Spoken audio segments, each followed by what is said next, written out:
Ms. Tanner, are you ready to go? At this time, let's call this regular meeting of the Hill County Commissioners Court to order this Tuesday.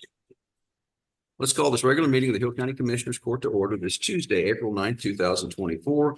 Let the record reflect this meeting was posted in accordance with Texas Government Code 551, better known as the Texas Open Meetings Act, in a quorum of commissioners as present as established. This meeting is being held both in person and online. Mr. Paul, did anybody sign up before 8 o'clock to take speech? Okay, well, we'll take them as they come then.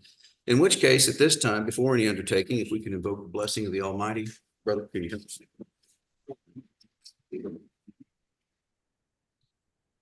Oh God, our Father, we thank you. Extend this day, Lord. Thank you for Judge Lewis, each commissioner, and everyone that's involved in this meeting today.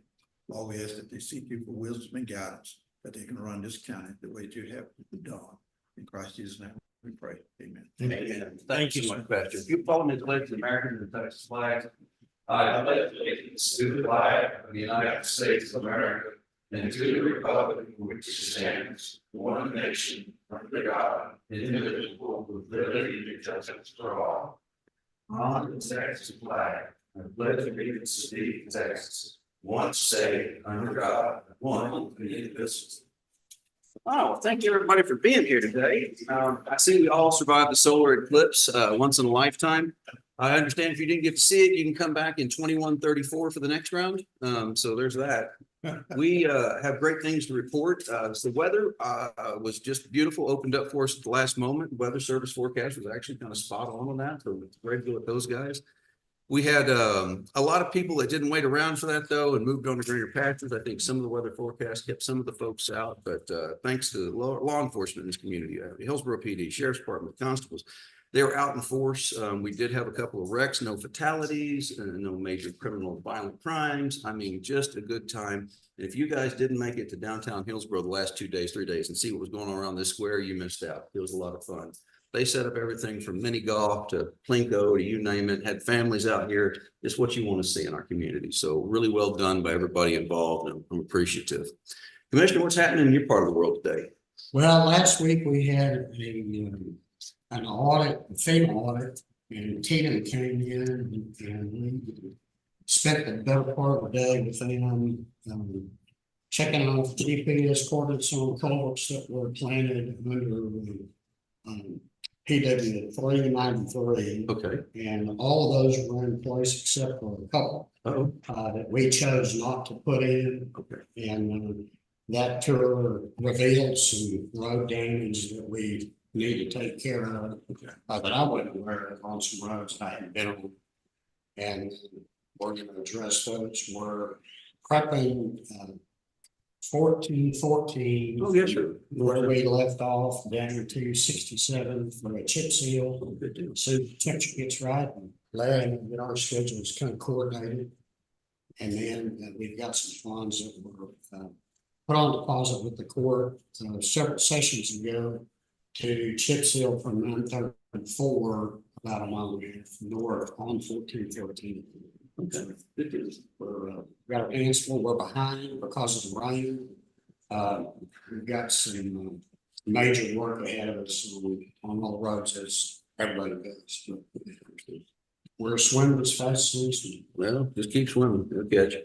Commissioner, what's happening in precinct 2 this morning? Well, busy as always. We're starting to repair 3111 where the crane went back down it, Oh, yeah. crushed it in and hadn't got anything out of them. So we're going to start repairing it and keep up with our repair cost on it and get David submit to them to try to get refunded for it. It's going to probably be pretty costly. We're going to re-rock those sections Okay. and re-chip seal.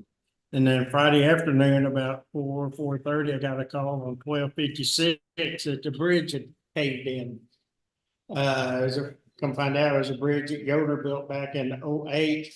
The middle of it had sunk about a foot and about 2 foot wide. Oh, wow. And we looked underneath it and it has a crack in the middle of it that it's dropped about 3 inches.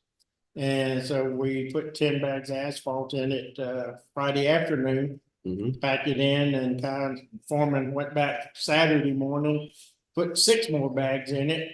And We put up slow signs and I went back yesterday morning, it was still in place, but some people have helped themselves to our slow signs and stole $100 worth of signs that, you know, to warn people to slow down, and now they're gone. People are jerks sometimes. One thing we can't keep cones, can't keep barricades, can't keep signs. So I appreciate that. So that bridge probably gonna have to be replaced or just. Arlen's coming this morning with Yoder Bridge to take a look at it and see what we're gonna need to do to repair it or pull it out. I hate to pull it out because it closes that road probably for about 2 or 3 weeks. That's a pretty major artery in your part of the world. Yes, it is. And, but we'll find out later this morning. Commissioner, what's happening in precinct 3 today? Well, nothing that serious. Hmm. We did get a little rain yesterday afternoon, so I've got a couple of guys working on brakes on a trailer this morning in the shop. Got 2 trucks running for the road trying to get prepared for some asphalt, which is supposed to start tomorrow. Okay, Whether it's permitting, we'll see. But that's kind of what we're doing. Yeah. good deal, good deal. Commissioner Lake, what's happening in precinct 4? Well, we're picking up a few of the barricades we put out, some really crappy roads, and so they're gonna pick those up and get them back to TxDOT. Good deal. And we're trying to fill in a few thin places on some of the gravel roads, so we seem to have several of those. Yeah, that will happen sometimes. Tom, what's happening in emergency management? Honestly, Judge, we kind of enjoy calm after. Wood, don't say that. One of the things that I can say is, this was really once in a lifetime event. I mean, you know, there's nothing negative that you could say about it. I mean, that we have as many people as they said could be here. We didn't. We have probably 80 to 100,000 people in Hill County. I believe it. They were just spread out all over the county. This is a big place. The downtown courthouse, I mean, you had to experience it to believe it. It was an international event. I mean, I had so much fun sitting around talking to people from Switzerland, Germany, Japan. I didn't talk to them. But anyway, just yeah. Tom said he's not up on his Japanese apparently. My Japanese is not very good. Yeah. But I mean, it was just a very pleasurable event. We got to test all of our equipment. We had a couple of failures. I mean, it's a good thing that we found them now. Yep. But I mean, it was a very enjoyable experience. It took a lot of work. We worked really close with a lot of our partners. And I'll tell you what, the positive side of that is the relationships that have been built over the last 12 to 13 months. We worked so close with everybody that you learn people's faces, not just names. And I mean, I think that the county is a better place today because of the event that happened. I really do. So, you know, if you didn't get to enjoy it with us, I apologize, but it was really, it's something that I'll remember to my dying day. It was, like I said all along, it gets dark every day, but it really doesn't get that way. That was something to see. It was. Thank you. Rachel, what's the treasurer's office up to? Well, be careful. I might give you that role. Yeah, he does got some tools he works with that are kind of interesting. Yeah. But other than that, just accounts payable, your little quarterly reports, have some unemployment stuff coming out for review, first month contracts. Good deal. That's all. Commissioner Armstrong, Constable Armstrong, you got anything going on? Oh, I did. Bump him up, you know. After a certain age, you try to be a little more honorable now. No, everything's good. Good deal. How are things with ESD #1, Ken? Going. You're not here asking for a burn ban, are you? No. Okay. We're almost, We got just about enough water right now, and what's coming in and everything, wheat's looking good, so farmers will be happy when that's there, and we're running through this year. wonderful, wonderful. Ms. Cook, anything from Engine Health this morning? The major just going through the opportunity process. Okay, good deal. Philip, what's happening in IT? We got the rest of the auditor's office moved last week, working with the treasurer's office as well, set up a share drive so that they can coordinate documents back and forth between the 2 offices. Good deal. We terminated some new payroll over the sheriff's office to split the video download load between a couple of users that were, it was just taking too long, so we put them on separate cables to help out with that. A reminder, the sound system for the auxiliary courtrooms should be installed starting next Wednesday, the 17th, Wednesday through Friday. Good deal. So that should happen next week. Other than that, our computer inventory is running a little low. That's more tangible, more computers and all that. Just keep us, it's a lot. Good deal. Oh, thanks, appreciate it. Nicole, anything in the county clerk's office? Same old. All right, marriage, death, and what else? All right, from our part of the world, it's the beginning of April. What does that mean? It means we're gonna start looking at the budget here pretty hard. Just give everybody a heads up on that. We really don't start the overall budget process for you guys till June-ish, into June, but we're already looking behind the scenes at numbers, start working with the auditor for the mid-year budget report, get that out. That's usually our starting place for the next fiscal year. So if you see things that the state of Texas has imposed upon you that we have missed, and believe me, we found a couple already that we didn't catch last go around. There's some new unfunded mandate, figure it out, let us know, or get hold of your association, see what's new, see if it affects your office. We need to start planning for it now, what we're going to do to, tackle those things head on. Otherwise, moving along with construction, we are, one of these is I promise we'll get done with this Covington Street Annex. There's a few ticky-tacky things. Last Tuesday, we did a punch list walkthrough on it, the things where the caulking needs to be fixed or this or that. A lot of little bitty things, nothing major, and we're almost into that. This project for the chillers is wrapped up now. There's some official paperwork that needs to come in that we need to sign off and be done, but we have replaced the chillers. That system is up and running like we want, and we're continuing to monitor it. One thing that came up over this last week, I'm going to need to bring somebody in here to look at these lights, light poles. When they were installed by the third party, we asked them to separate the outlet on the bottom from the line at the top, and that didn't happen. So I'm going to, and number two, the circuitry is not big enough for what they're doing with it. So the city has said, hey, if you're interested, we're interested in participating financially in this. So I'm going to start moving towards getting somebody to come in and give us an idea of what we're looking at to separate those circuits out and just try to make it a little better, a little more safe for everybody. Otherwise, it's a short week, only 4 days because we had yesterday. No, not short week for everybody, I know that, but for a lot of folks. So we're going to be busy trying to get a lot of things done. So if you need us, drop by and see us. Otherwise, we're going to move into our agenda today. At this time, is there anybody here for open forum? Open forum is your opportunity to address the court. If there's something that's not on the agenda or there's something is, please feel free to stand up, identify yourself, and please limit your comments to about 3 to 5 minutes in duration. And as we respect you, please show respect to the court. Now, if you're here to speak on one of the road hearings or the windmill hearings today, please know that we have time to speak during that too. You don't have to speak now if you don't want to. You thought that silence earlier was awkward. All right, well, I'm going to say we'll reserve a right to come back to that if we have to.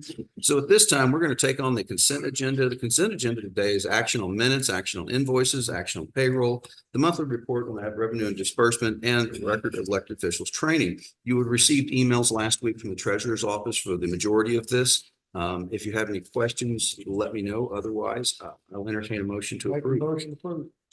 Motion and second to approve the consent agenda as presented. Is there any additions, deletions, or corrections to that? Hearing none, I call the question. All in favor, say aye. Aye. All opposed? Any abstentions? Motion will carry.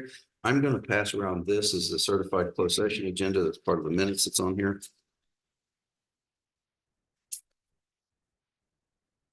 Oh, I should have signed the second one. Trying to make sure that Nicole is standing on her toes. So you're signing this? Yes, ma'am. I'll sign them if you want me to. You have copies. Sign whichever one you want. Yes, boy, paperwork. We kill trees here, I swear.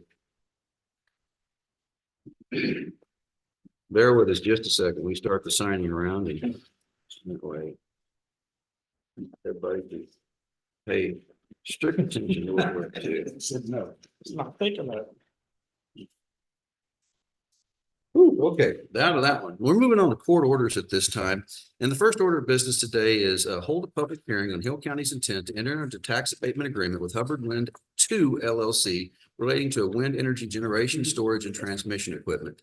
So, Mr. Dixon, I'm gonna let you have the floor. How are you today, sir? Doing well, Judge. It's good to hear. Judge, Commissioners, this project is a 225 megawatt wind generating system, energy generating system. It's in zone, reinvestment zones that we've already created. The projected capital investment is approximately $399,500,000. It's located within Bynum ISD. The abatement is at a regular abatement rate. The additions and improvements should be done by September 30th, 2026. Okay, 2026. And there are people from K. Andrews and from McSarah. here for questions. Okay. So Gentlemen, this is one of those things that we've had conversations about, we've held public hearings about, and now it comes before us. We have previously sent the proposed tax abatement agreement form to every other taxing entity this would affect in Hill County. So it's at this point open for discussion. While we're waiting on other people to come up with something to say, I think I'll point out a few of the things that the Commissioners Court has previously done. This is the fifth amended and restated tax abatement guidelines. Get that, it's a mouthful, get that out. This is the guidelines where the aircraft detection lighting is a requirement, and this is also going to provide us with a road use agreement to protect our investments in county roads. I will say that we had a good run with Nextera last time. They did a good job hearing the agreements and keeping those roads in good shape for us, so we appreciate that. I'm sorry, I forgot to mention that the aircraft detection system, it detects aircraft in the area. The red light, the top only goes on if there's aircraft in the area, so it's not on all the time. Turns out it was a very expensive investment, but it was made anyway, even though the abatement was less than the cost of the aircraft lighting detection system. So By about 50%, as I understand it. yeah. So, you know, they could very well come in here and do it without an abatement agreement, without a road use agreement. They could do that. There's nothing to stop them from doing it. So they're not making money on this. We try to have a good relationship with everybody. Land use is getting more and more controversial nowadays. It wasn't when I was a young man. You know, you bought a piece of land, you could do what you wanted to it within use. Didn't harm public health and safety. But we're at a place now where more and more people move into our community every day, and they moved here for a certain reason or a love of it or whatever it was. And they don't like certain things. And I get that. There's some things I don't like. I hate cell phone towers with passion, but I like it when I pull my cell phone out and I turn it on, it works. So bit of a hypocrite there, I guess. All that being said and done, I know these aren't the most popular things. These folks don't need our permission. We cannot legally stop them. They can come here if they want to and do what they want to. And they know that. We know that. We're working together to try to provide the best outcome for all parties in this situation. And so our goal is to enter into an agreement with them contractually, and they agreed to do the same with us. And that sets out some boundaries, some guardrails in our relationship. But so far, I don't have any complaints from Nextera. They've lived up to their word and did what they said they were going to do. Robert Wynn. So, thoughts?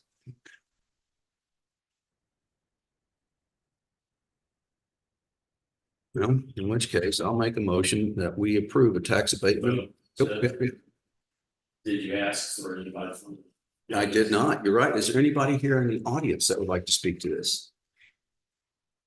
So this will be a project involving wind turbines down in the Bynum area, around Bynum School area. We had previously done 3 separate reinvestment zones.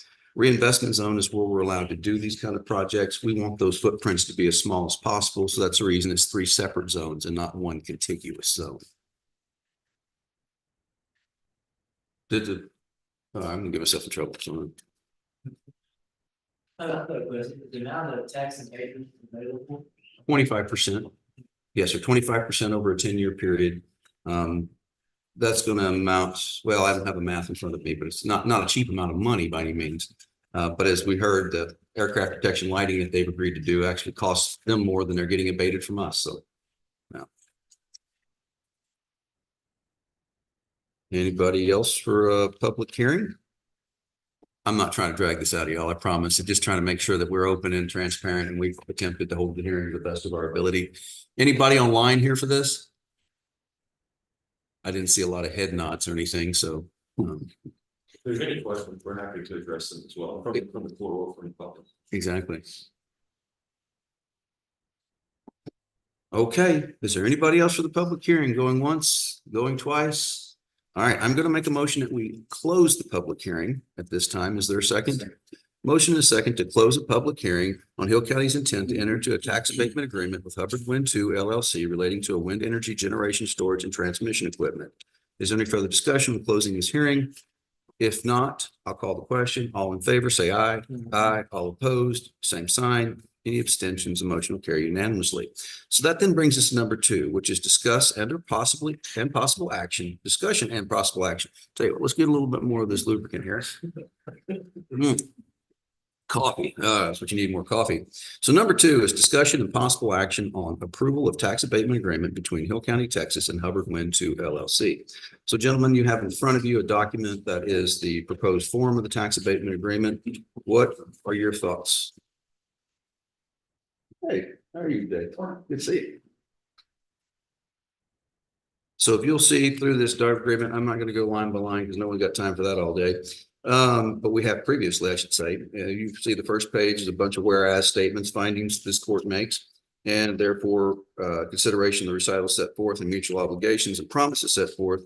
The adequacy and receipt thereof is hereby acknowledged. That sounds very lawyerly, doesn't it? Anyway, you go through and second page is definitions. We define words, what they mean. Project capital investment, again, it's $399,500,000. That's a considerable investment in Hill County. We continue on. As you get to page number 4, you'll see the grant of partial abatement and the years and the schedule on that partial abatement. It notes that. 6, 7, 8.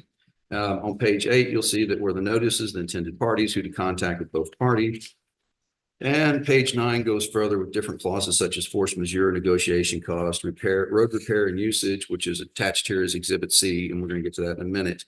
And of course, setbacks, provision shall not apply to any residential structure on land owned or leased. There's some setbacks, and all physical above ground facilities of the project shall be located at least 500 feet from any permanent residential structure, whether or not occupied.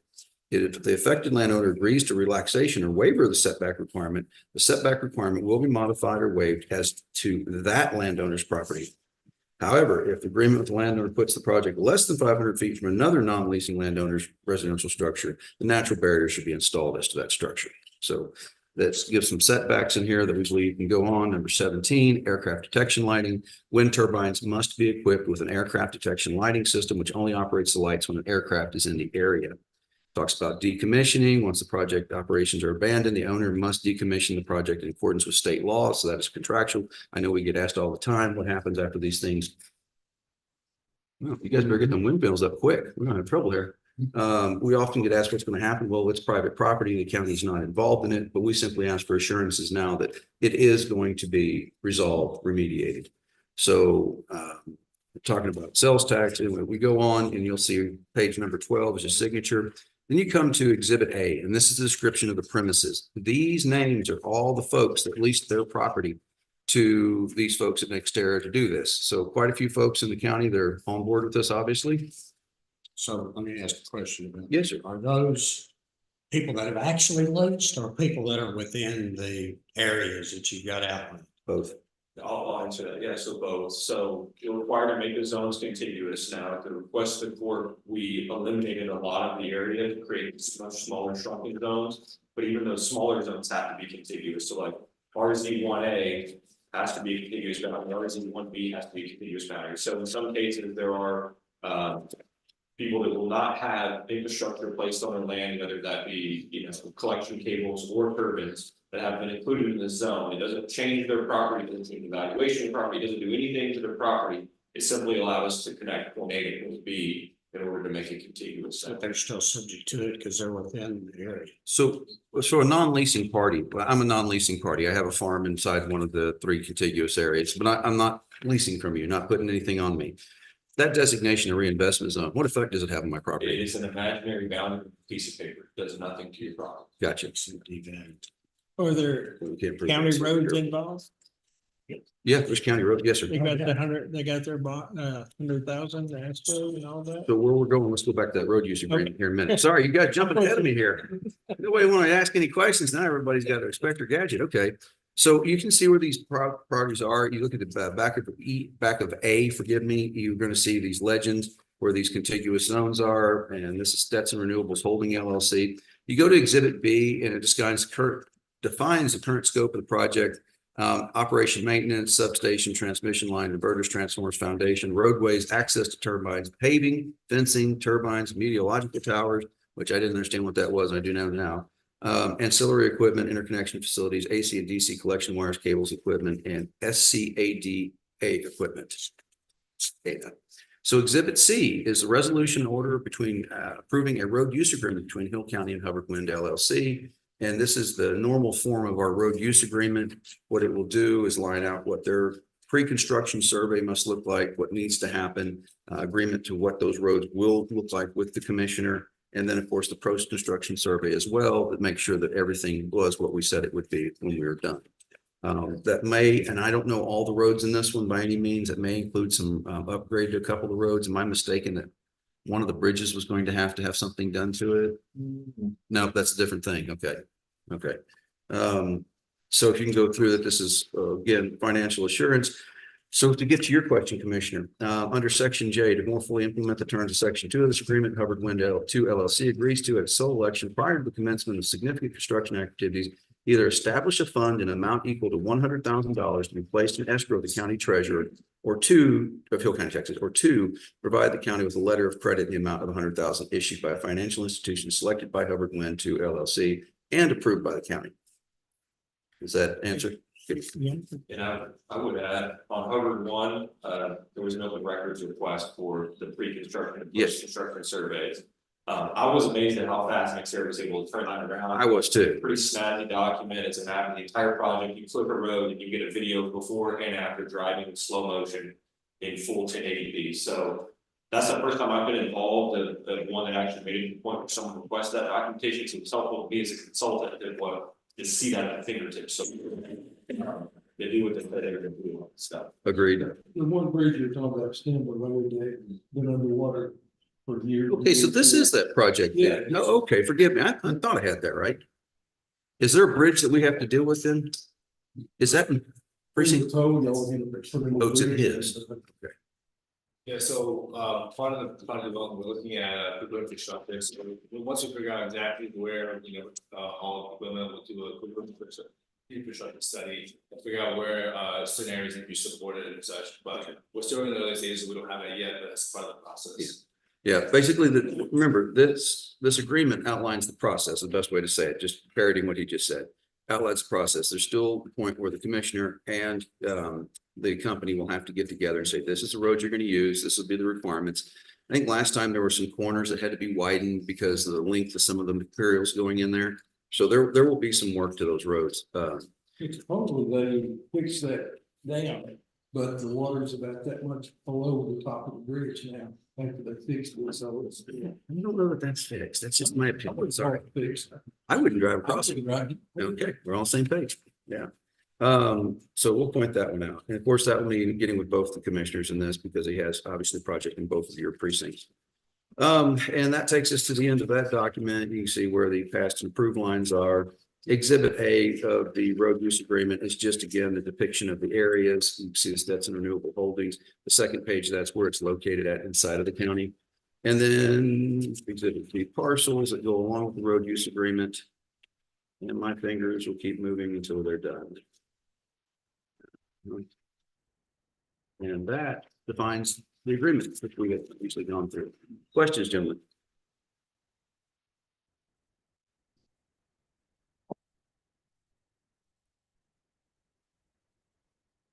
Any concerns we haven't addressed yet? Oh, yes, ma'am. Sorry, I was looking at these guys. Apologize, Debbie. What you got? Oh. I know you, Debbie. Can you state your name for the record, pretty please? Thank you, Ms. Gregory. Commissioner Precinct 2 and Brittany, I'm a real estate broker. My question is the property that you're using for the wind and then contiguous and all that. Are all of the people completely aware of the rollback taxes that they have to pay when? So that's used? Because that's our concern, okay? that's a great concern. Get charged all this money. Oh, yeah. And taxes and all this. So let's explore that real quick, because that's a really valid question, a very good one. So my understanding, and this is talking with our chief appraiser, talking with our tax people on this, how this operates. So those that actually build an infrastructure, so there's leasers, people that are leasing to Hubbard Wind, and there's non-leasers. There's no effect for the non-leasers. That designation does not put them into rollback status. It just doesn't change the property use from ag to anything else. However, the individuals that are leasing that put a windmill or some kind of facility, that will take that out of ag use, but that is an agreement between the company and that particular landholder that addresses that. So the county kind of outside of that, but it's a great question. Thank you. I'd add that wind is the only resource that doesn't take the parcel fully out of ag activity. If you do solar, it's 78% of the ag activity is gone. So what you would see is Cleachy Road, a little donut around the turbine, and then the turbine. Historically, what we've seen, like on Hubbard 1, I think only about a half acre to an acre out of each parcel got rolled back. So it's very immaterial, but of course, next year it backs that up as well for that landowner. They paid out. Good, thank you. Good answer. All right. I know that a lot of farmers are, aren't happy with this stuff, but I have heard resoundingly, time and time again, they'd much rather have wind turbines than solar panels, just for that very reason. You can farm around a wind turbine. So. Are you doing that? Yeah, okay, gotcha. All right, well, gentlemen, any other questions regarding this? Is there a motion to either approve, deny, or do whatever on this tax abatement agreement? Make a motion to approve. Second. We have a motion and a second to approve a tax abatement agreement between Hill County, Texas and Hubbard Wind 2 LLC. At this point, is there further discussion on that motion? Give everybody just a chance to warm up if they need to. Hearing none, I'll call the question. All in favor, say aye. Aye. All opposed? No. Any abstentions? I know what you voted. I didn't hear him. Yay, Sir? yay or nay or stay? Yay. I'm sorry, I didn't hear you. So please record the votes as 4-4, 1 against, and the vote will pass. And so I will start that around. The next thing we have today is going to include employee wage status change. Now oh, yes, ma'am. A tabbed copy. That's official. Bear with me just a second, because I'm going to let you guys get out of here and I will get all the signatures I need. I think that's, yep, here we go. So guys, that's signatures on this page.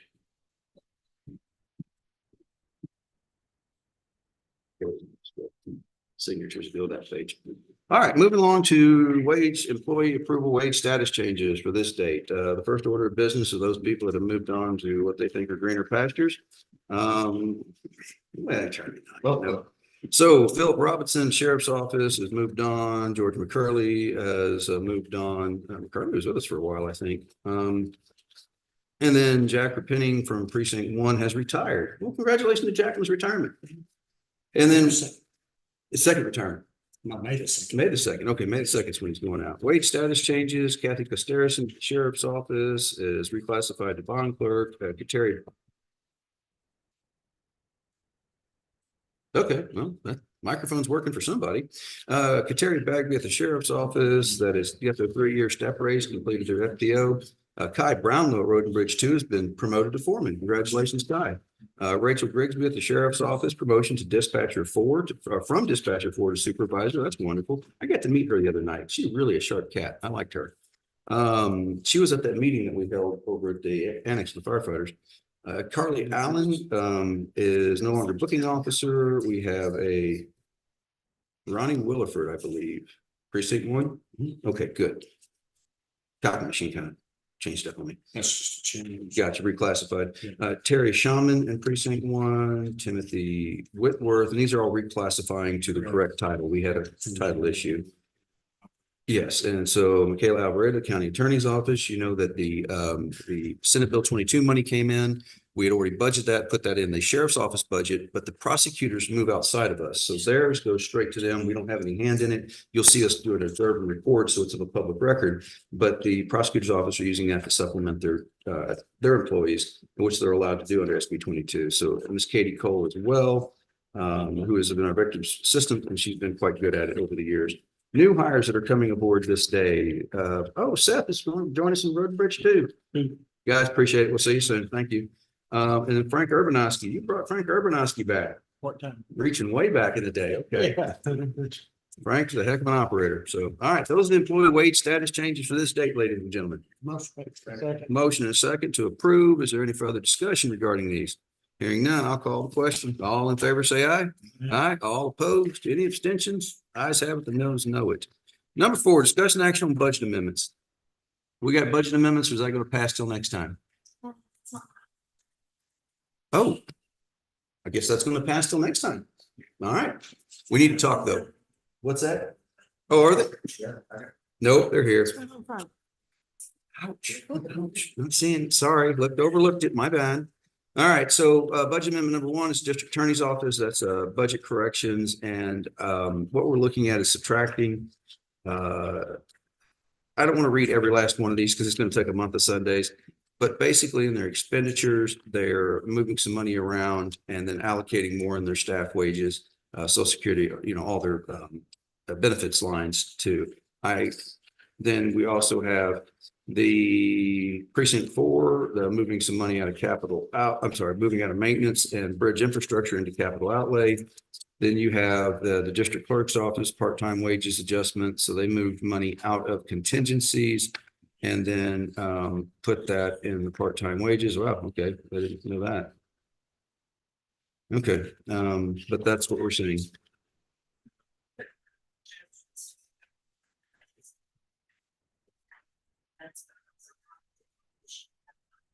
Okay, well, good deal. We're getting it corrected. That's the reason we have the contingency fund. So any questions about any of these budget amendments?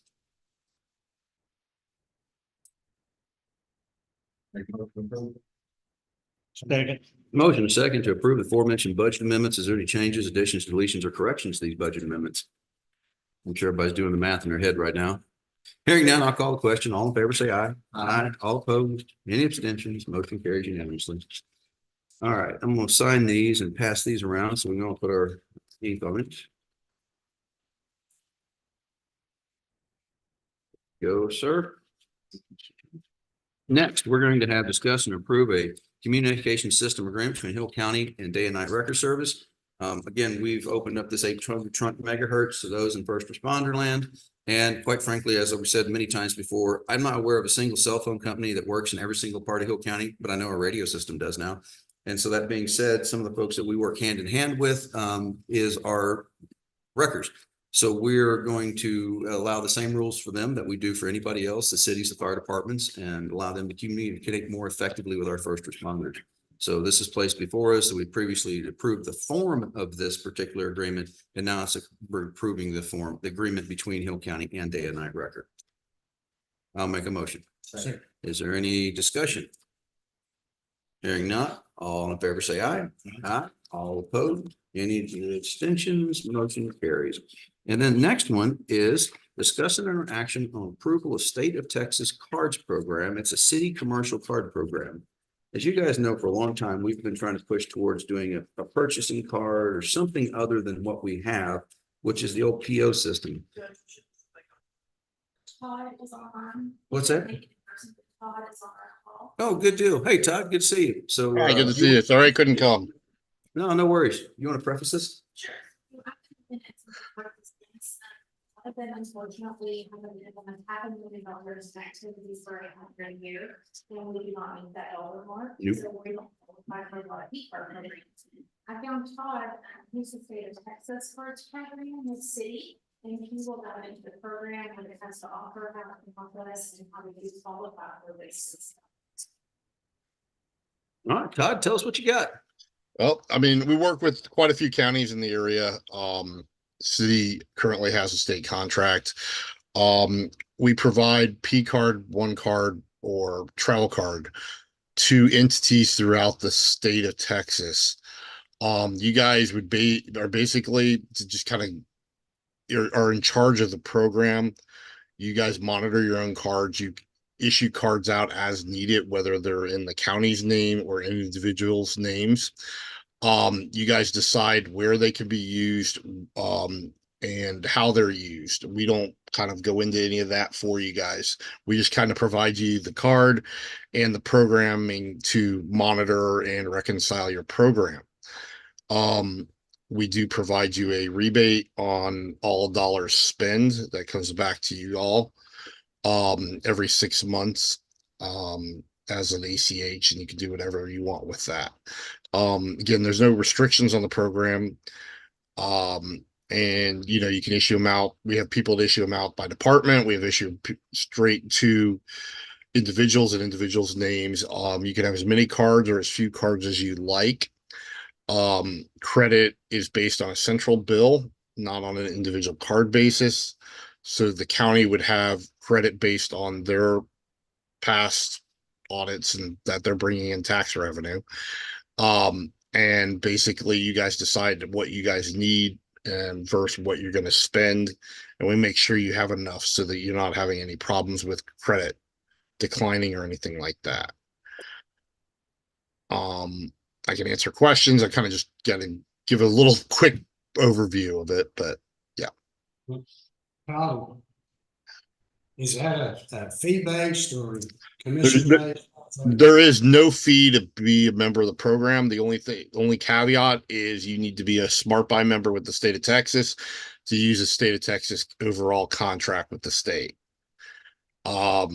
Judson County is probably the closest one to you guys using it.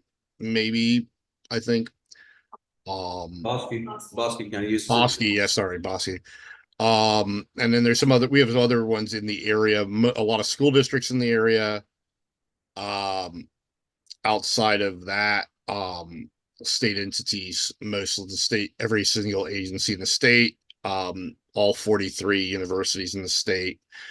And I have about 800 co-op Smart Buy members throughout the state currently on the program. Can we ask them what the rebate amount is, what percentage? Well, the treasurer's asking, what is the percentage rebate amount? The current percentage rebate is 1.93%, which you guys can control currently. I say that currently because it could change sometimes based on the spend of the states collectively. There is a speed to pay. So if you do pay the bill earlier than 30 days, you can earn additional rebate up to 2.14%. Okay. Another question? So this would help off our current fuel situation in terms of being able to purchase fuel. Well, I honestly, I don't know the answer to that. It is not a fuel contract, but you can do whatever you want with it. Again, if you want to put fuel on it, you can. It doesn't involve like Fuel Man or anything like that, but it's a purchase contract. Is this what we voted to have? 7 years ago? 7 years ago? Yes, sir. Yes, sir. We're finally getting it? Yeah, but it sounds like we're going that way at least. Progress. Well, awfully slow. When it 6 or 7 years ago, where did it go? About that long ago. Long time. They don't help the big part. Because right now, we're all in the mouth to check out credit cards, and we only have 6. And whenever you have several officials in their department staff going to conferences, they each need a card. So if you get Nicole, for example, on her Ontario, they're gonna check out 2 of our 6 cards. And then say David has a conference at the same time, he's gonna check our card. We're very limited in that capacity. So what would be the recommended way of doing this? Would you put the card to an individual's name or to an individual's office? How does the structure of this look? We don't know this part of yours. I would lean towards a person's name, not a department. Okay. And we would have access to cut off those cards on a moment's notice if we needed to under certain circumstances. Gets to inactivate it. Okay. So if we're not getting receipts timely, we can't pay the bill because we don't have the receipts, we can just turn it. That's my biggest concern is the reconciliation end of it. Go ahead, Jim. Sounds like a good thing. I mean, my question is, at the end of the day, all right, so each individual elected official or their department, whoever these are issued to, whatever the policy may be, are responsible for reconciling their own card at the end of the month. And understand there's not going to be somebody there to do that for you. I'm not talking against this program. I like the idea because I think it brings a lot of efficiencies to us. But I just need everybody to be aware there's going to be some hiccups with this. No doubt in my mind, there's going to be some hiccups. Everybody needs to understand you are bonded to the public. Everyone took a bond to hold these jobs. And if we don't get that credit start stuff done, we've got to go through a very nasty process again against somebody's bond. So we don't want to have to do that. What you got? Would there be a training, for all the employees that are issued, that way they don't? I would hope so. And then they sign for it, that way if they do something outside of the scope. Yes, and we will be proposing for current credit card policy as well, because our policy is only valid for Wells Fargo, so we do not have to do one for city. And do agreements. Saab, are you on there? Yes. What are your thoughts on this as the auditor for Hill County? Well, this is something that we have to do, but you know, unfortunately with Fleet Corps and Fuel Man, this is kind of the predicament that we're in at the moment. So, you know. Good. Answering the chief question. My opinion is that this is a commodity that we are required to go out bid for. You would have to use the card at a vendor whose bid has been accepted. Yeah. So, say that again. I think that you would have to use the card at a vendor whose bid has been accepted for a commodity like fuel that we have. That cannot bid for in this one. So my question with that is the fuel or you can use anybody. Correct. It's solely we bid for fuel, so Fuel Man's going to charge us a price. That's the difference between these two things. Fuel Man is just for fuel, and we charge. And historically, and that's last time obviously not. They bid a price X number of cents over rack price or whatever, and so they're actually the vendor we're buying from. It may look like Exxon or Sunoco or Gulf, but that's who we're buying from with them with their prearranged contracts. Remember how we get some stations sometimes that don't take Fuel Man? Same thing. On this though, you just have a credit card, like you carry in your pocket, like your wife, you have your family household. You couldn't go buy fuel in that unless it was some kind of dire emergency because you'd already bid fuel. That's what the attorney's saying. Under that $50,000 commodity over $50,000 that we're going to buy. So it won't relieve their problem currently with Fuel Man. That's going to be. Because I thought Fuel Man's going away. Supposedly they're going back out for bid. We got emails, and I would follow up on that more today.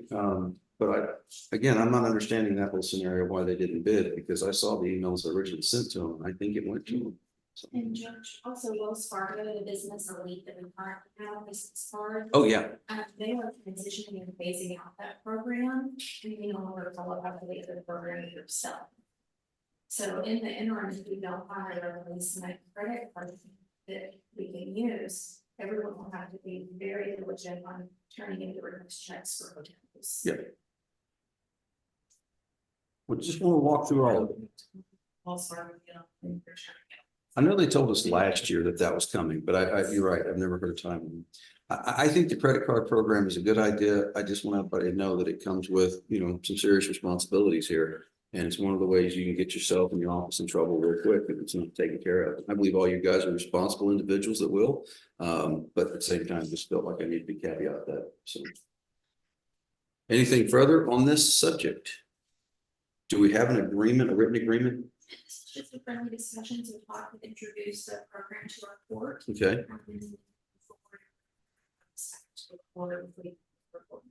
Well, Todd, this is Judge Lewis. I'd love if you could send us a copy of your agreement so we could run it through our legal folks. Yep. Know what we've got. If you'll just send that to the treasurer, she'll get it to me and to Mr. Holmes, I'm certain. Okay, will do. But we like the idea. So thank you very much, Todd, for taking a few minutes to spend with us this morning. I do appreciate it. Sure. Anything further on this subject, ladies and gentlemen? If not, let's move along. Number 7, discuss and approve monthly bank balances for March of 2024. So monthly bank balances for March of 2024. are as follows. On page 2, you will see that a total combined accounts, and this is Citizen State, Wells Fargo, every single account. Beginning at 13,970,596.82, and we ended at $14,035,403.86. That is the combined bank balances for March of 2024. Make the motion approved. Motion is second to approve. Any further discussion? Hearing none, all in favor say aye. Aye, all opposed, any abstentions, motion carries. All right, so let's discuss and approve credit care agreements. It's a typo, it's a typo. So let's talk about this quickly. We talked about the possibility of joining this. This is one of those steps that's going to happen. You heard the auditor mention a minute ago, and that's the Hill County Credit Card User Agreement.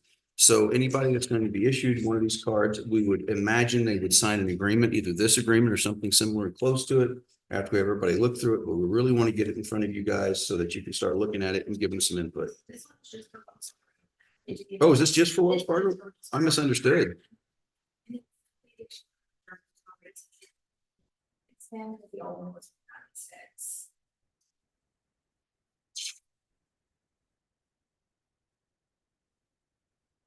Do we want to go ahead and modify it further in anticipation of what we're going to do with city? I think we just forget. This one covers us how we kind of start now this right now. You're signing 2 years for 96 and Okay. so if they're not, say it's not that agreement, they're going over the limit. Mhm. Okay. Based on.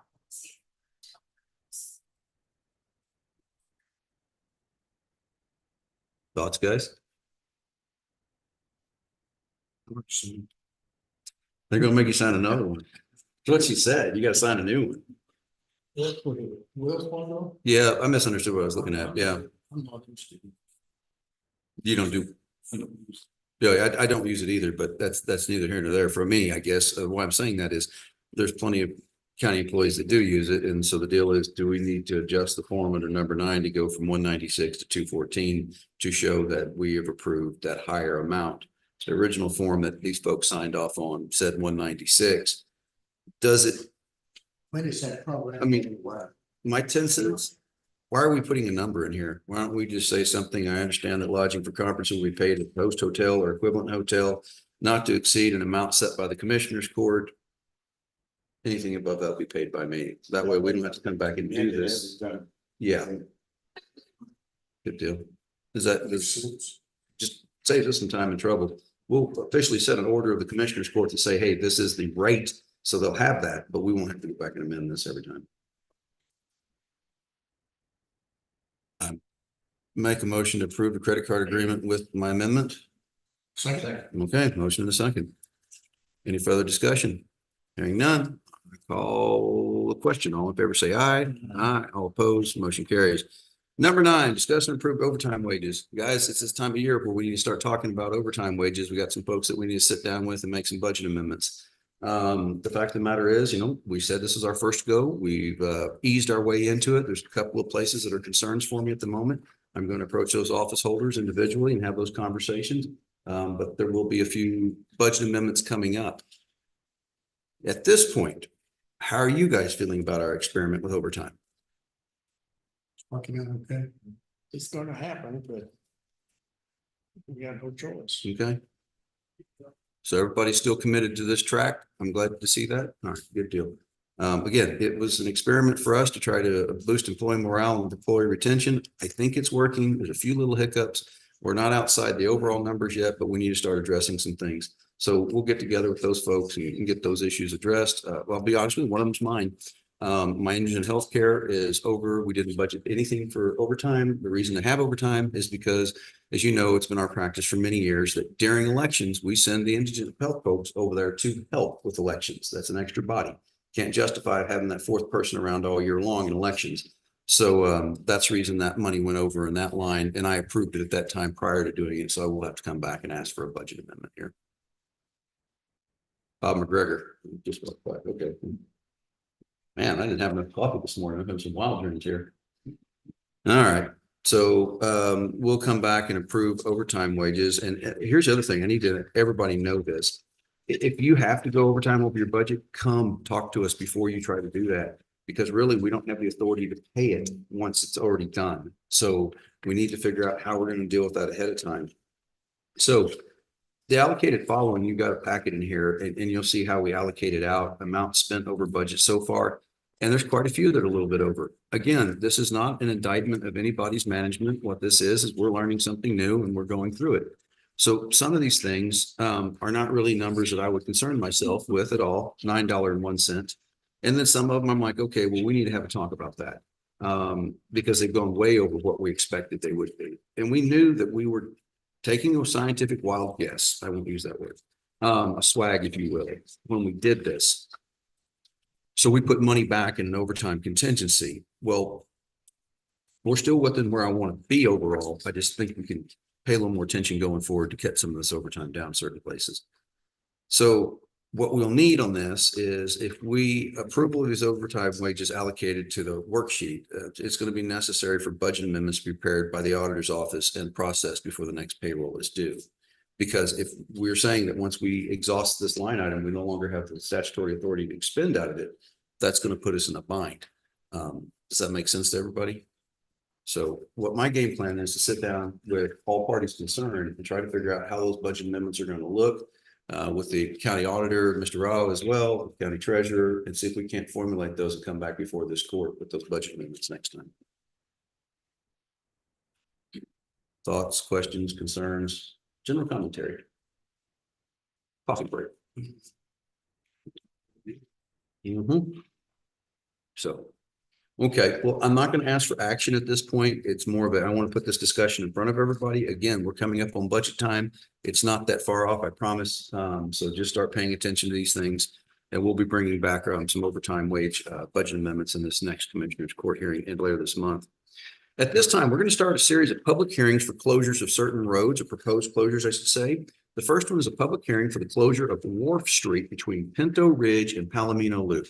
At this time, is there anybody here to speak on the matter of a proposed closure of Wharf Street between Pinto Ridge and Palomino Loop? I'll wait. Sometimes it takes a little bit to think of. Commish, what you got?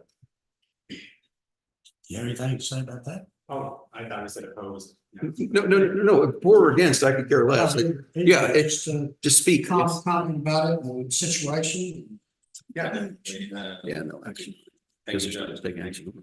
I just put together a little packet for you guys. Yeah. I'd like to see. There's a copy there for everybody. Thank you very much. I appreciate that. Just to cover all the bases on it. The other one around the wrong way. There you go, guys. That's me. You. Just to go over a few points, the road has been closed, from my understanding, for over 3 years. I just wanted to do it legally.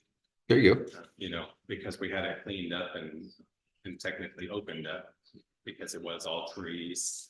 I connected with the neighbor, the previous owner of the property, and we both agreed to have it cleared up. And so at the time, we wanted to clear it up. The whole reason this started was because of all the wildfires we were having. So I wanted to help. You understand. That was very dense in there. So I said I was getting a little nervous with all the cedar trees. Commish, what's your thoughts? Is your We've been out there on the ground together, and originally this was a fire hazard, and this is a front picture. There is what it looked like before on the right, after we did the work that he did out there on the left. And if you look at the survey drawing above that, he was having to park his vehicles basically in what was the road. And he owns the contiguous property to the southeast and has cleaned it up and has a grant from his neighbor for ingress and egress here. Okay. And I see no reason to leave the road open. Okay. Anybody here to speak on this? Say what you want to say. We're good. Just make sure we've covered everybody. Yes, ma'am. Go ahead, Ms. Gregory. David Gregory, precinct 2. in real estate. So I have delivered as a substitute firefighter, I've did some meals in this area and to one of the specific homes that Rick Memorial has purchased. He's purchased another home and several lots and has improved the area. It has begun to look like an oasis. Everything he has done has improved that area in that precinct, and I really appreciate it. Thank you for that commentary, Mr. Gregory. All right.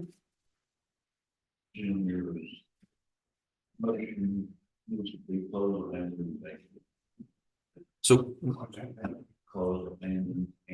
So let's do this first. I'm gonna make a motion to close the public hearing.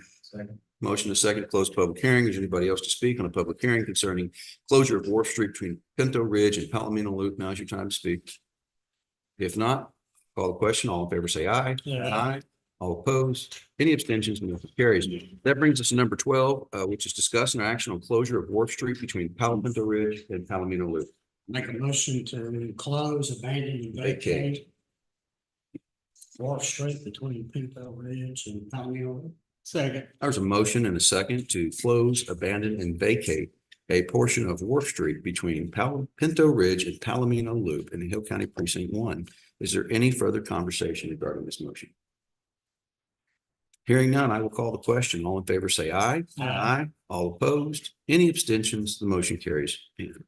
Number 13, we're now holding a public hearing for the closure of Hill County Road 1131 in its entirety from Hill County Road 1136 to FM 2488. Is there anybody here at this time to speak on the proposed closure of Hill County Road 1131? Yes, sir. If you could identify yourself for the record. My name is Jared G.E. is last name. Yes, sir. Nice to meet you guys. I sure hope I get a chance to meet you all on a one-on-one basis. I just recently purchased the property at the end of 1131, until 1136. On the east side of this, Well, I mean, actually, at the very end, where you keep on to 1136, if you just keep driving on 1131, you keep on 1136, straight ahead, go to the south, right? Okay. To the south of that.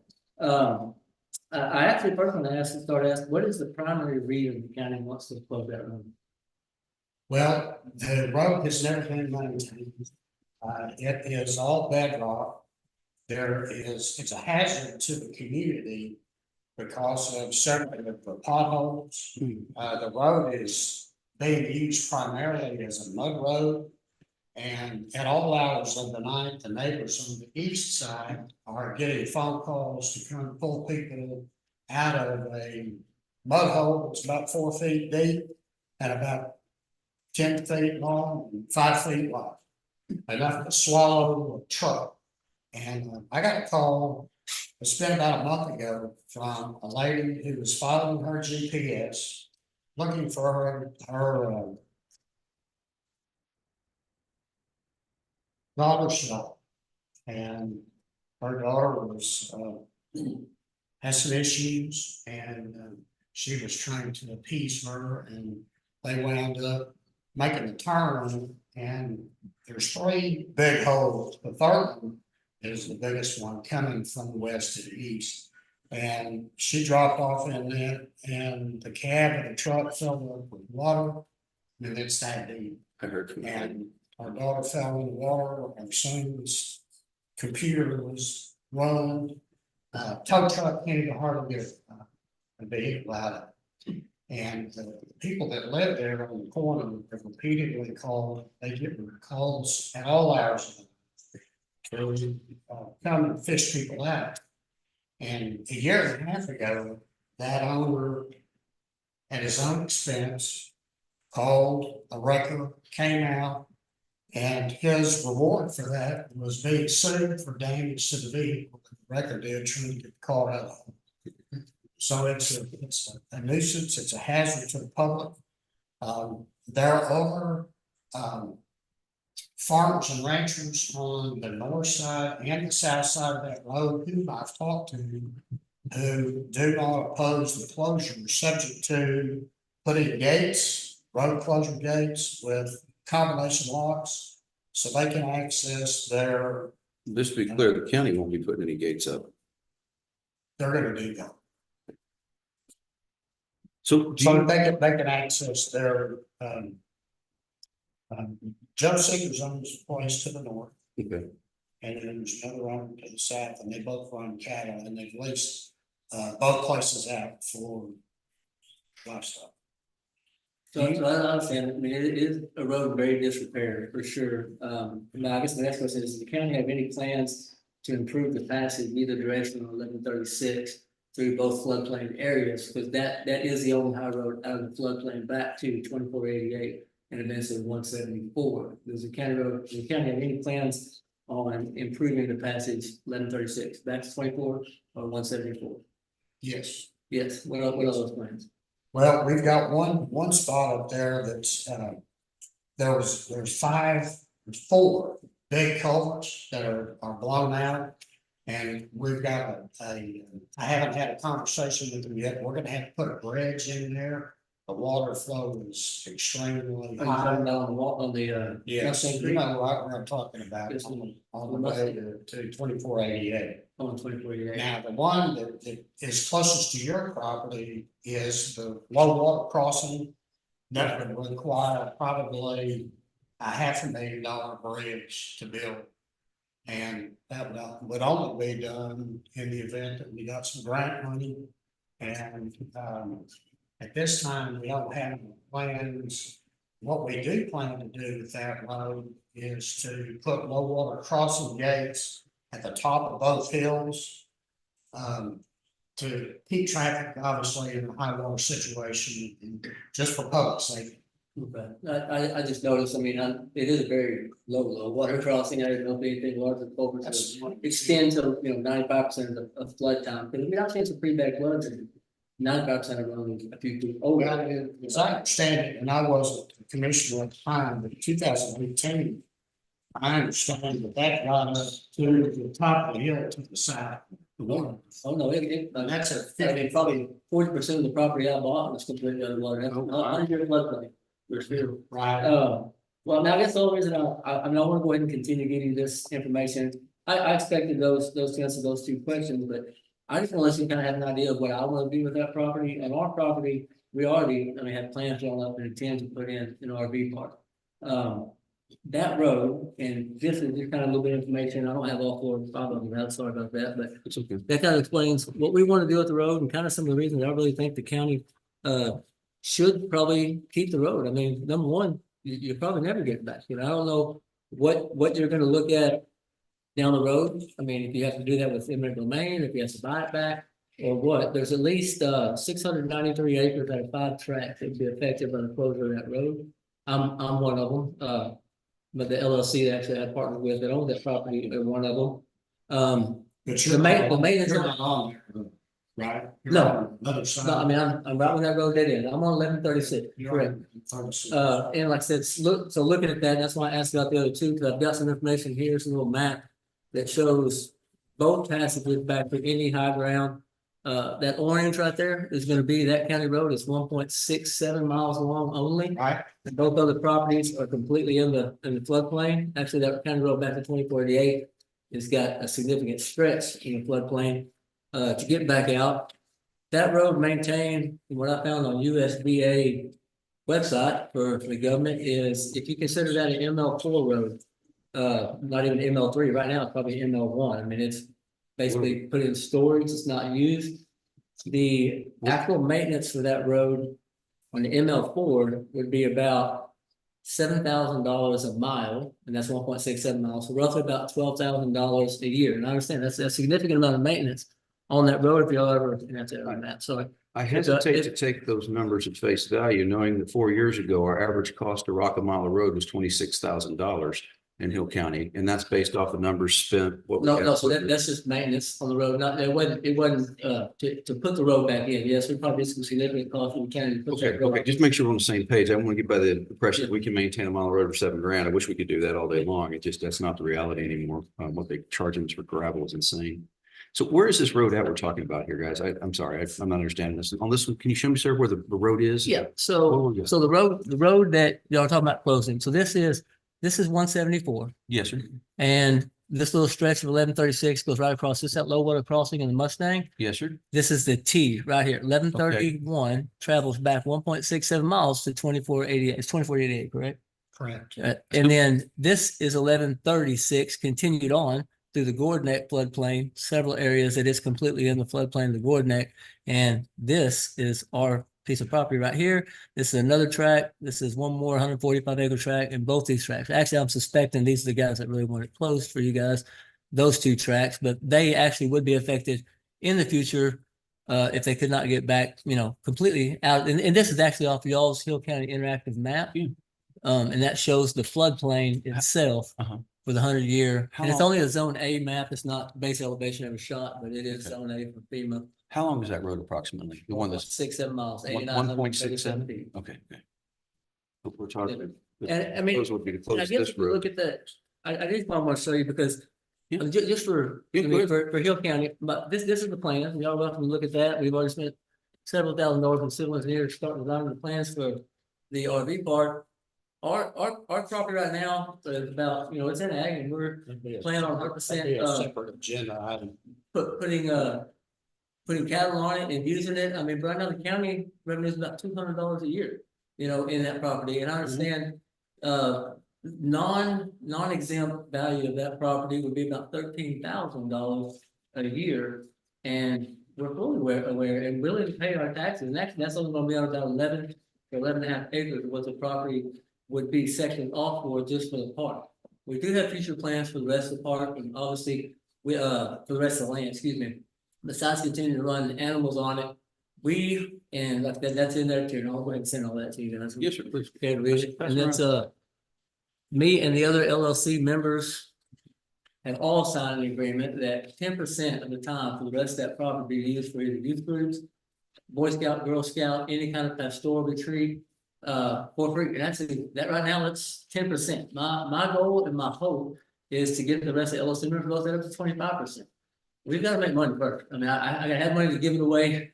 I want to put this park in just probably significantly. If nothing happens on 1136 for sure, the hopes that the county would actually restore that road and be able to, acquire $13,000 plus a year. I mean, I feel like that 11 acre easily worth $800-something thousand for the improvements after the park is done.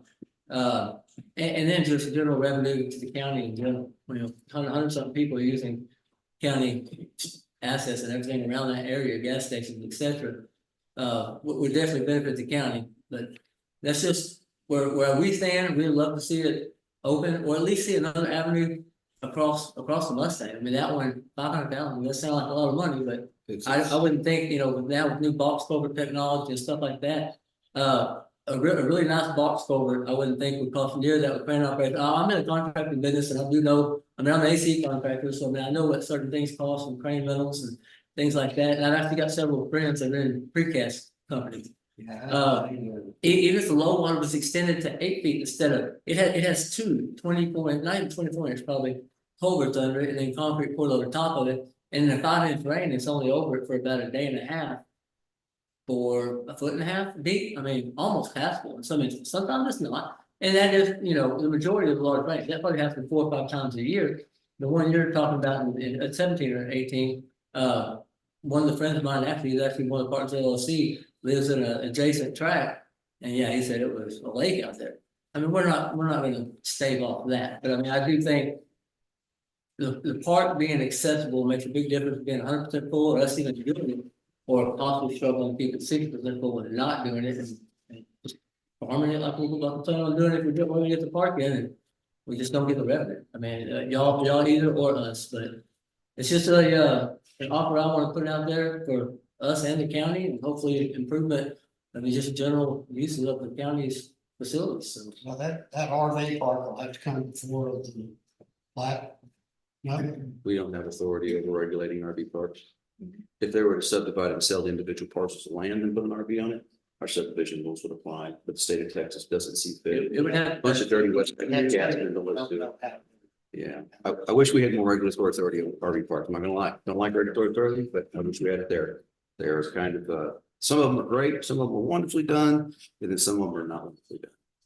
I don't intend to do anything not wonderfully done. We're gonna have special requirements for the age of RVs that can be in there. I want it to be something nice and something usable. I mean, but the trending is there, and there's a lot of people, a lot of millennials that don't want to buy homes and pay taxes. for pay tax reform. There's a lot of baby boomers that want to move out and travel and stay 6 months and go somewhere else. It's a beautiful piece of property. It overlooks all the way to the south where the Mustang and the Northern River come together. And I think it'd be very attractive for vacationers and people even mid and long stayers to use that park. Facilitate us enough revenue that we can do some other kingdom work on the rest of that property, so. Commissioner, how many landowners abut that road? 1131. Everything on the north side Uh-huh, to yes, sir. up to right here Uh-huh. is Sears. Oh, it's one guy. Okay, what about the other side? There's two here, Uh-huh. and this is Williams. And they've all agreed that they're in favor of closure? And with the, where they're putting in some getting out to cap. I guess. We're not landing off anybody like the way Yeah, that's the one thing I'm making sure we're not. You know, my only concern is the flooding. That is a concern for me, is that, you know, obviously looking at the map, never having seen this before, not being out on the ground, not knowing what that looks like, just hearing your description.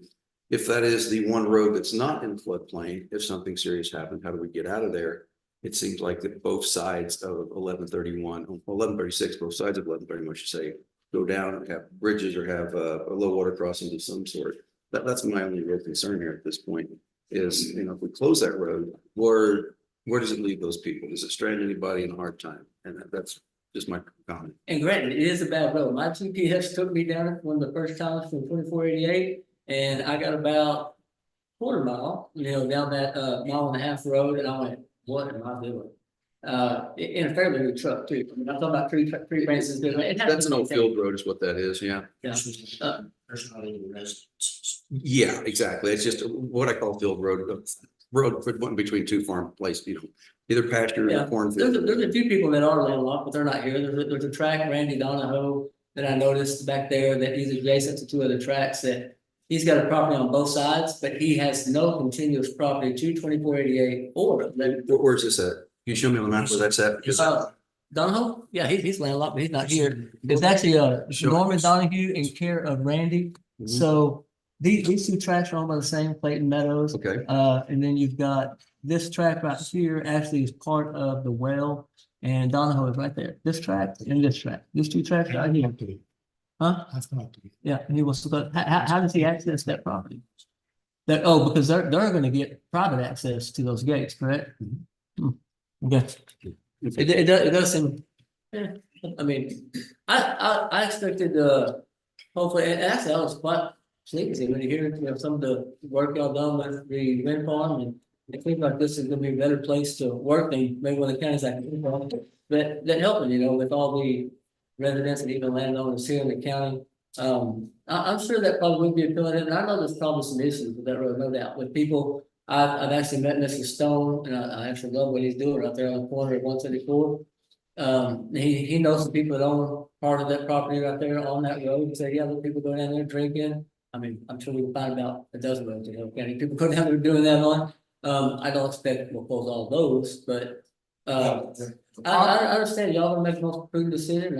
I appreciate you giving the time to voice my opinion, and we just have to find another place to move park. I guess it looks like it would be detrimental to its occupancy.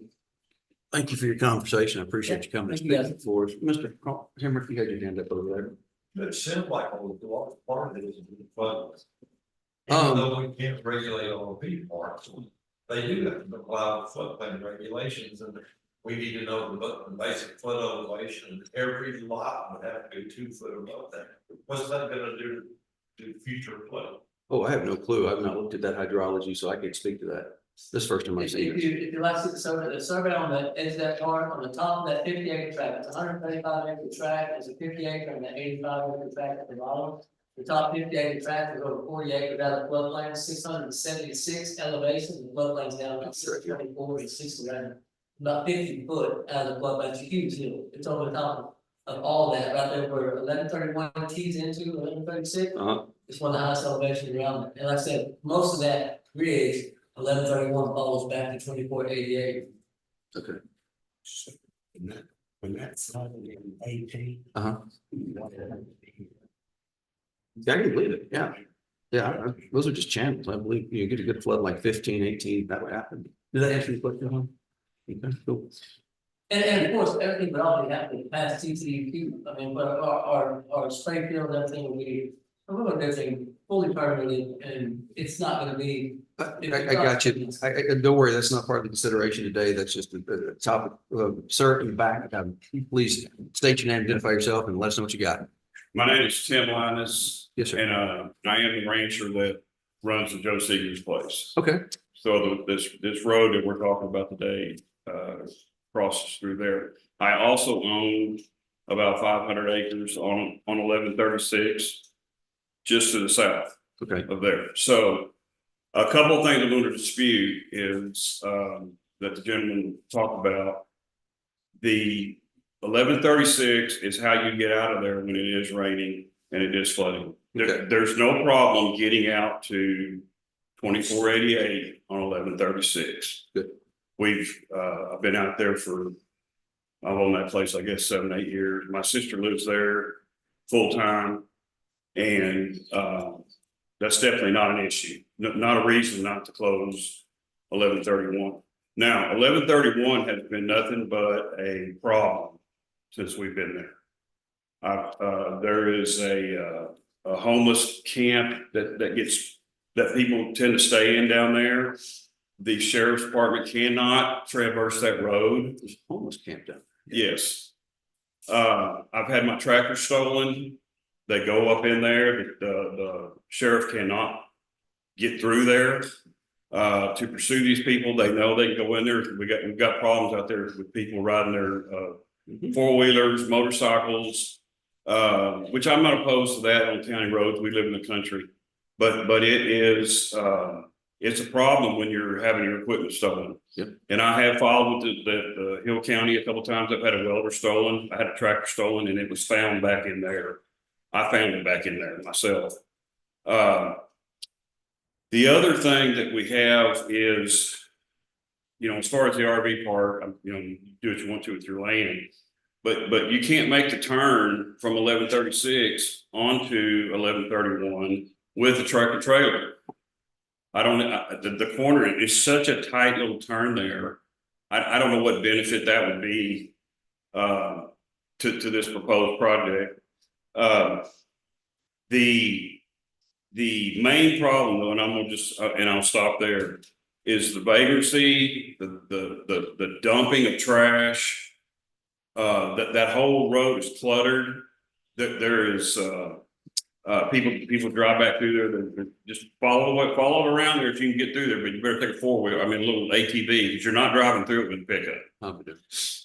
It's impassable in weather. It's just not used, and the people that actually have land on that road are the only ones that. I mean, we don't even use it. We go back and forth because can't get a tractor up the road.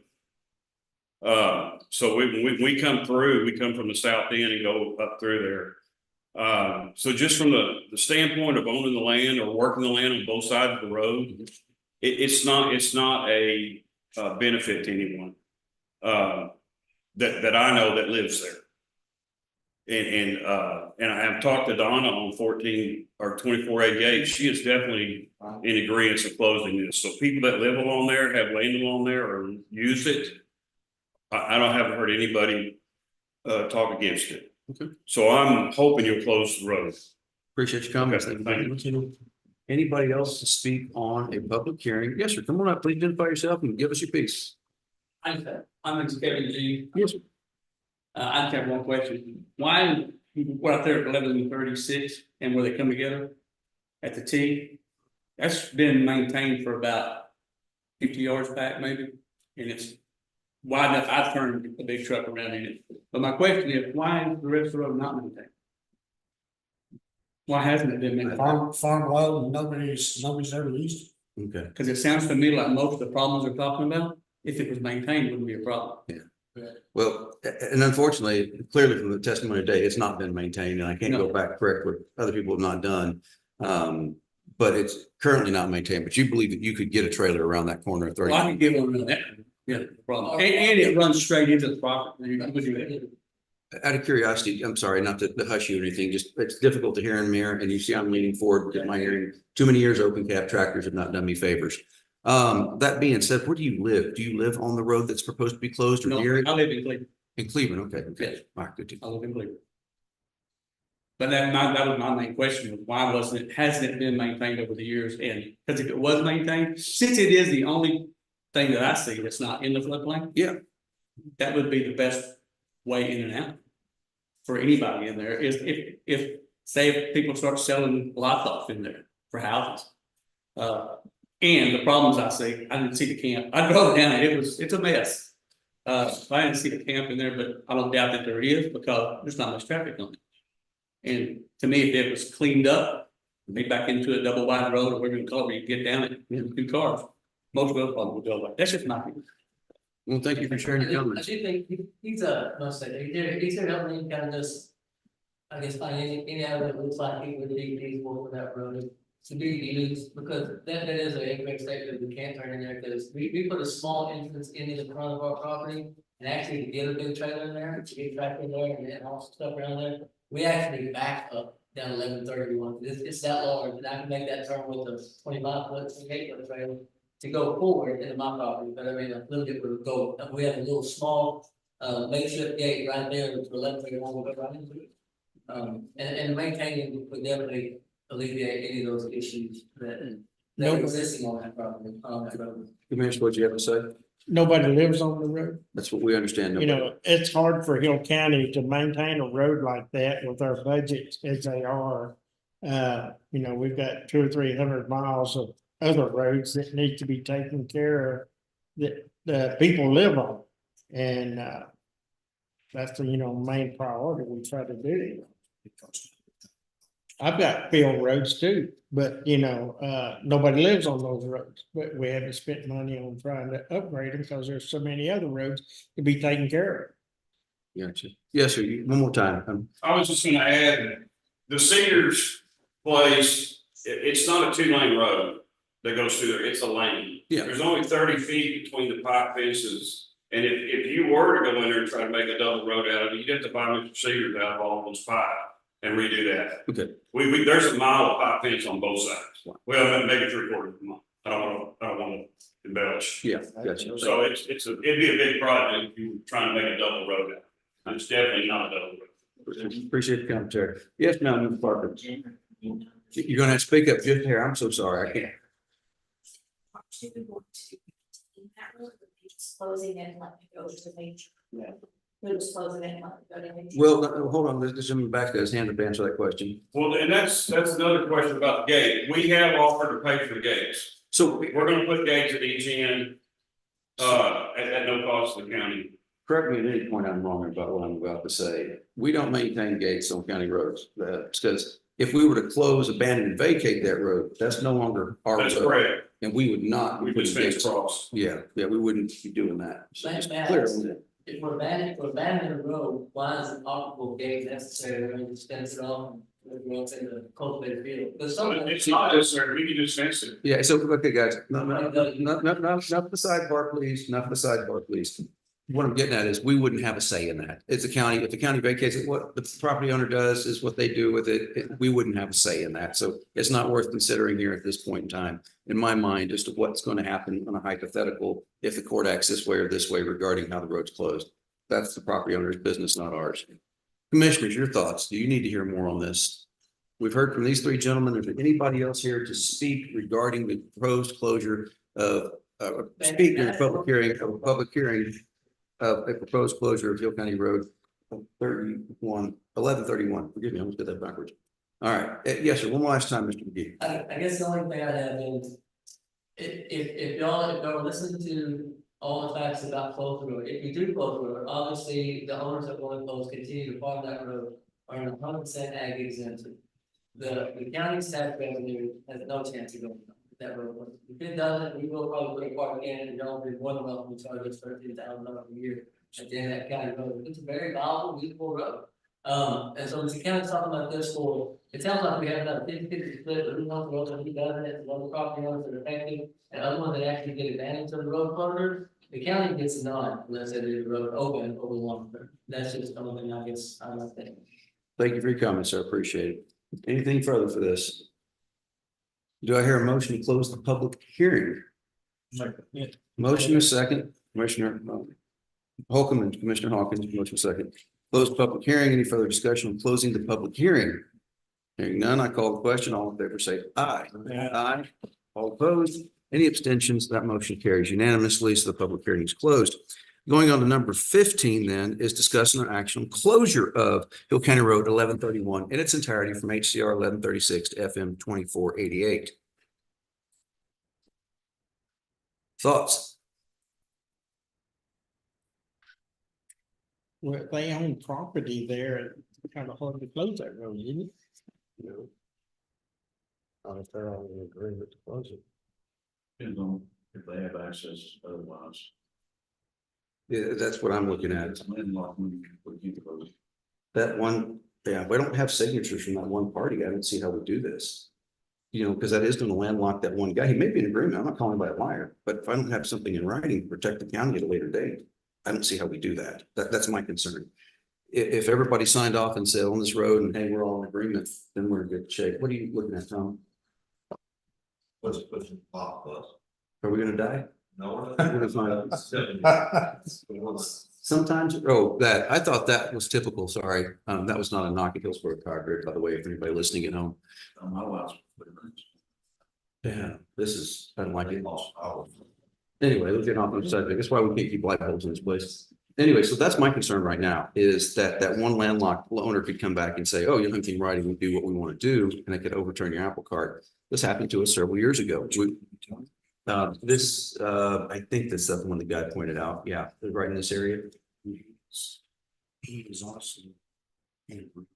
Yeah, no doubt. And I believe you, but do we have that in writing? Do we have a petition that says that to protect us? And I think that's what our concern was.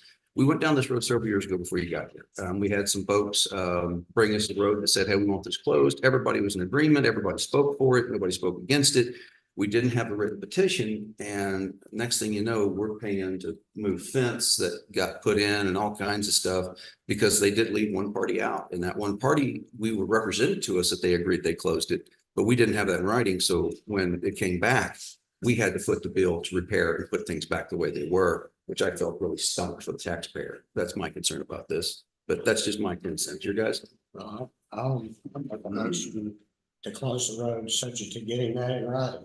Okay, so there's a motion to close Hill County Road 1131 in its entirety from HCR 1136 to FM 2488 with contingent that before closing it, as I understand your motion, before closing it, that you have a petition from all landowners agreeing to that closure. Yes, sir. We just take it today and back. I think that's a good I think idea. it would be. I think that would be a good idea. And that way we get paperwork done the way it needs to be. Okay. And I will tell you, again, I'm not disagreeing that the quality of the road is bad and that there's some different views on it. We're not trying to pass a buck here, but I'm going to protect the county first and foremost in anything I do. And that means, hey, if we're going to close it, eventually we close it, great. But I want it in writing from everyone that's on that road, that they all agree to it. And that way, signed, sealed, delivered, we're good. So I understand there's a motion. I've heard no second. The chair will rule that the motion dies for a lack of a second at this time. I will make a motion to table this matter until our next regular commissioners court, the 23rd day of April 2023. We'll bring this back up at that time for action. We don't have to repost this. We've already posted it, held the public hearing. So the action is what we're going to talk about. We come back at that commissioner's court. This will be on the next commissioner's court, sir, just to let you know, Mr. Gee, gentlemen, for some kind of decision one way or the other. Okay. All right. In which case, I make a motion to table. There was a second. All in favor, say aye. Aye. All opposed, motion carries. Number 16, public hearing for the closure of Tidwell Road. And at this time, we're holding a public closure. Public closure. I gotta get the coffee and everything. We're holding a public hearing proposing the closure of Tidwell Road. Tell us about Tidwell Road. Tidwell Road has been on the agenda before. Yes, sir. And we didn't have all the letters sent to the owners on the road. Those have been sent. We've not received anything back on those. Well, it is a flood road, no letters on it. Okay. And it is not been maintained. There's water lines in the middle of the road that have been broken for years. Dust. Yeah. Same kind of public nuisance same kind of calls in the middle of the night. A fish is out of the ditch.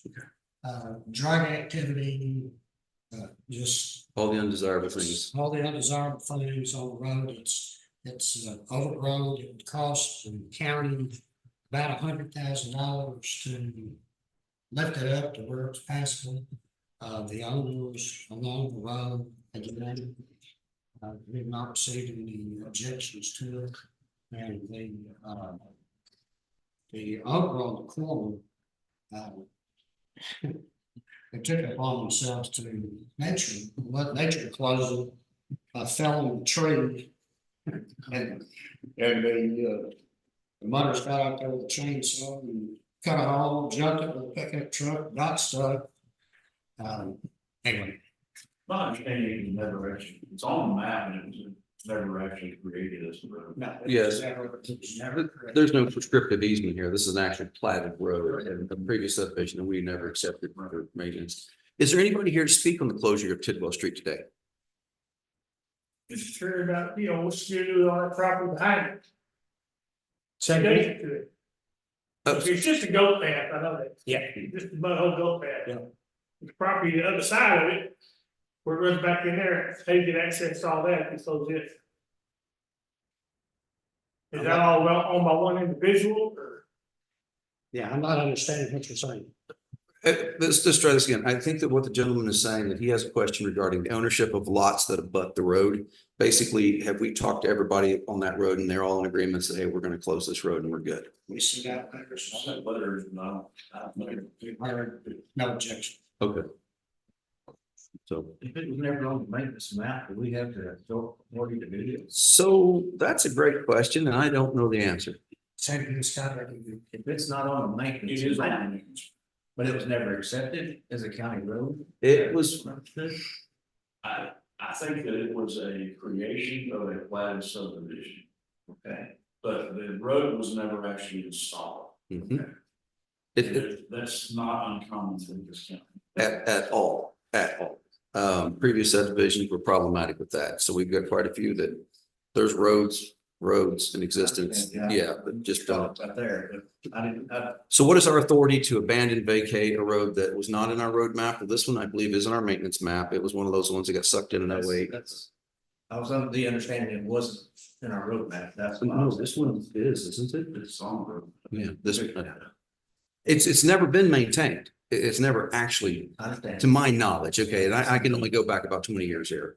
So to my knowledge, it's never actually been maintained, but sometime in 08, we went through that roadmap process at 1157 House Bill, whatever it was. That allowed us to declare what roads we could maintain and what we couldn't. Somehow that, yeah, that was snuck in there, so. So. Other questions, other statements about Tidwell, either for or against? Nothing. You're gonna do. Well, gentlemen, what's your position? If you're against it, let us know, please. Yeah, and we're on to think, really, You guys are on it, okay. backside our property. My name is J.B. Belvin. I've lived in the property right adjacent to Tidwell Road, but not on Tidwell Road for the last 20 years. And the road has never been maintained in any form or fashion and don't want it to be, just want it to be closed off if we can get it closed off, but the Okay. county won't close that off. Am I hearing that correctly? No, you're not hearing that correctly. No, sir. We're having a discussion about the legality of different types of roads we have.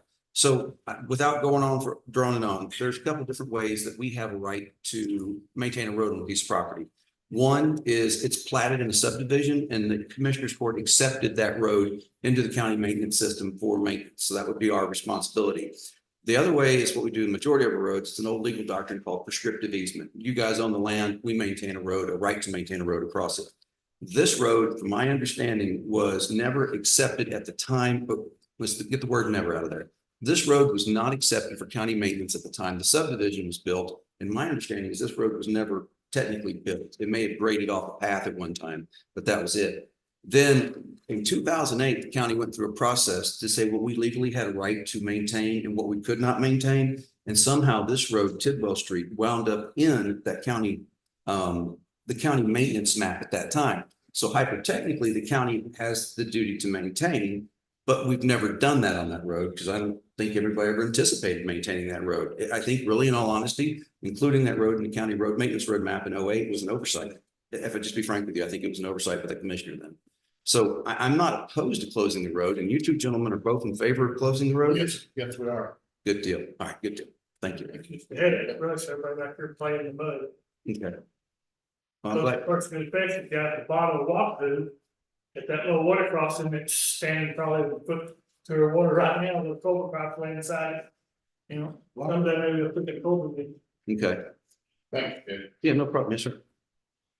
Any other public commentary for the proposed closure of Tidwell Road? I said street. Forgive me, I'm gonna correct my language here. Public hearing for the closure of Tidwell Road. Is there anybody else here that wishes to speak for a public closure of Tidwell Road today? Going once, going twice. I'm gonna move that we close the public hearing regarding the closure of Tidwell Road. Second.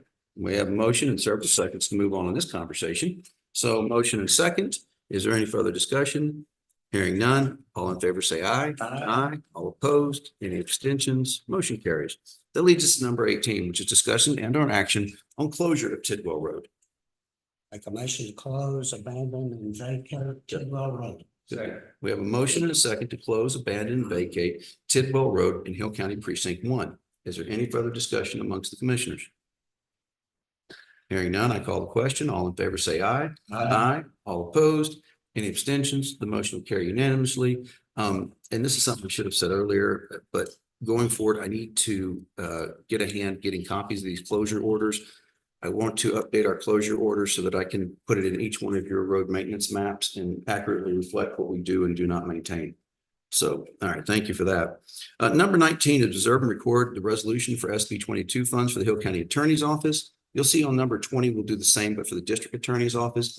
Again, these SB 22 funds for the prosecutors, the court had no part in applying for as the law is set up, but at the same time, it's still public funds. In order of transparency, the county attorney and the district attorney have approached me and asked that we observe and record the receipt of these records in our official county record. And so I'm happy to make a motion to observe and record the resolution for SB 22 funds, the Hill County Attorney's Office. We have a second from Commissioner Hawkins.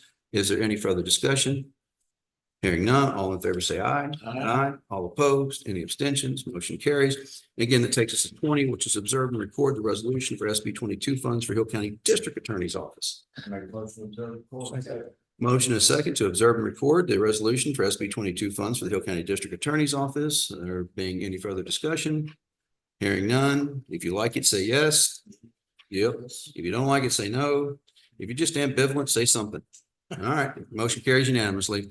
So at this time, we're going to take a short pause, but when we come back, we're going to go pursuant to Texas Government Code Chapter 551071.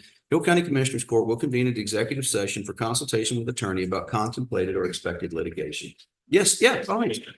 Yeah, by all means. I have one follow-up question with the closure award for you. Yes, sir. I had a deed drawn up that Mr. Morgan signed that would allow the 20 feet to go to me, so I can say those ground services. Okay. Do I need to prove, I have the original document here, am I allowed to file that? Or this may be. a question. The clerk's office. So I can't give you legal advice. No one here can. Even her, who knows the best this answer. If anybody in this room, I promise you, she knows this answer. We can't give you legal advice. I apologize. We're not trying to be impractical or difficult. Just ethically, we have a limitation on what we can tell people to do. I would either A, consult with your attorney, or B, find yourself a good resource for that. Best of luck. Okay. Yeah. Sorry, we did the part where we closed it. Now our hands are kind of like, okay, we can't do much else. But thank you, sir. Appreciate it. There's a provision in the statutes that allows for those to be filed on the deed records. There you go. Thank you. Yeah, sorry, we can't be more help on that stuff. It seems ridiculous. We know the answer. I can't tell you, but thank you. All right, we're going to take a short recess for executive session, and I'll come get you afterwards. We'll turn off microphones and cameras.